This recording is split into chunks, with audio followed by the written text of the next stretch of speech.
I do always, whether you think you're going to get published or not. I mean, certainly I'm always in the habit of having a little notebook on me. I've got one on me today. And I've always got pens on me, because you can always find beer mats, napkins, whatever you need. But what I did do in Zambia one morning was I went up in a microlight. And there's a particular camp there which does offer microlight flights. And so went up one morning. It's absolutely fantastic. I absolutely love it. And so we were only up, 20 minutes in total. But I based a whole article in Wanderlust on that one experience. So it literally can be something that you do for 10 minutes or 20 minutes that can form a story. And that's often the more interesting story than you trying to cram everything in. It's got to have a really, really good beginning. This applies whether you're writing for print or a website. The beginning is the most important thing. You've got to grab somebody straight away and make them read it. Even if they didn't think they were interested in the topic, you want to pull them in.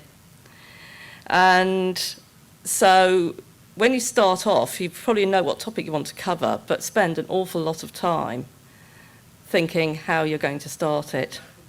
And it's something that you'll find professional writers, for instance, make a living out of this. You'll be with them and they'll suddenly be like, oh, eureka, I've come up with the beginning, that start for my article, because it's almost the most important thing.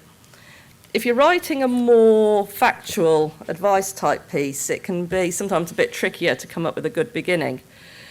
But it's nice to get a little bit of colour again right up front and to get somebody in it before you go into all the very, very practical stuff. You don't have to tell your story in chronological order either.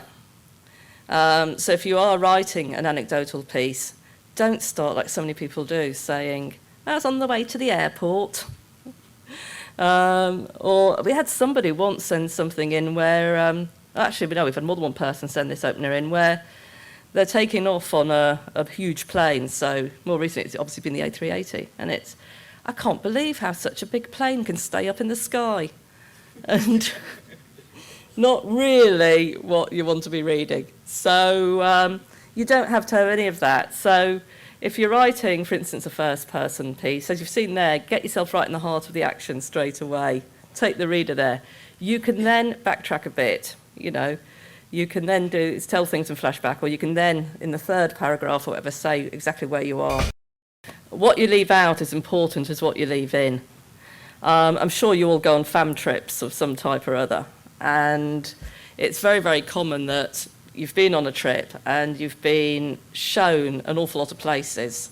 Am I right? You've seen a hell of a lot of hotels, you've met a hell of a lot of really nice people, you've had some terrific meals, you've been really looked after, you've tried every experience. You don't have to put everything into an article that you write. In fact, it's going to be really, really boring if you do. Much as they would like you to, you can't mention every single place you've stayed, every meal you've had. If you do, then obviously that's got to be like a listing at the end or something. You find a way to do it, but don't try and weave it into your text. It's just going to be a nightmare. And certainly don't mention everybody, no matter how nice they are.